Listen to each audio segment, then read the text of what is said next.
அதாவது அண்ணாமலை பேசிய கருத்துக்கு தாக்கரே அவர்களுக்கு மாற்று கருத்து இருந்தால் அவர் அண்ணாமலையை பேசுவதோடு நிறுத்திக் கொள்ள வேண்டுமே தவிர அதற்காக ஒரு இனத்தை நோக்கி அல்லது தமிழர்களை நோக்கிய அவருடைய தாக்குதல் என்பது கண்டிக்கத்தக்கது. எந்த விதத்திலும் இந்தியாவை பொறுத்த வரைக்கும் எல்லா மாநிலத்திலும், குறிப்பாக வளர்ந்த நகரங்களில் எல்லா நகரங்களிலும் எல்லா மாநிலத்திலிருந்தும் மக்கள் இருக்கிறார்கள். மும்பையில் இருக்கிறார்கள், சென்னையில் இருக்கிறார்கள், கல்கத்தாவில் இருக்கிறார்கள், பெங்களூரில் இருக்கிறார்கள். இப்படி வளர்ந்த நகரங்களை பொறுத்த வரைக்கும் எல்லா இடத்திலும் எல்லா மக்களும் இருக்கிறார்கள்.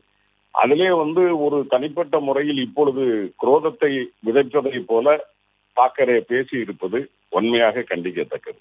ஒரு 30 ஆண்டுகளுக்கு முன்னால் 40 ஆண்டுகளுக்கு முன்னால் அவருடைய தந்தை அவர் பேசிய வார்த்தைகளை இப்பொழுதும் காட்டுகிறார் என்றால் அது ஒரு பிற்போக்குத்தனமான முன்னெடுப்பு என்றுதான் பார்க்க வேண்டியது இருக்கிறது. எந்த விதத்திலும் தமிழனையோ தமிழினத்தையோ தமிழையோ யார் நிந்தித்தாலும் அதை திராவிட முன்னேற்ற கழகம் வன்மையாக கண்டிக்கிறது. ராஜ் தாக்கரே இதற்கான விளக்கத்தை சொல்லுவது மட்டுமல்ல, இந்த வார்த்தைகளை அவர் திரும்ப பெற்றுக்கொள்ள வேண்டும் என்றும் திமுக கேட்டுக்கொள்கிறது.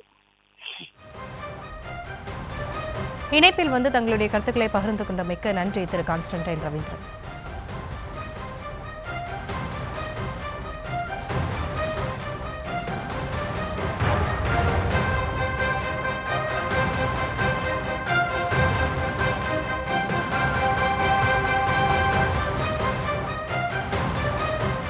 तामिळनाडूमधून रसमलाई आली होती, तो सांगतो मुंबईचा आणि म्हणजे महाराष्ट्राचा संबंध काय? भडव्या तुझाच काय संबंध आहे इथे याचा?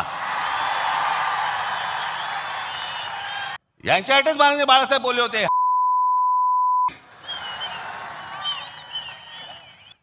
अनेक दाक्षिणात्य इथे राहत आहेत, अनेक जैन मारवाडी इथे राहत आहेत, आनंदाने राहत आहेत, पण कसं भडकवलं जाते बघा तुम्हाला कबुतरांच्या नावाने. कबुतर राहिली बाजूला, पण हे सत्ताधारी जे फडफडत आहेत ना, हा त्यांचा प्रश्न आहे. काल परवाची गोष्ट, इथे मुंबईमध्ये जैन मराठी वादावरती पडदा टाकण्यासाठी म्हणून एक बैठक झाली.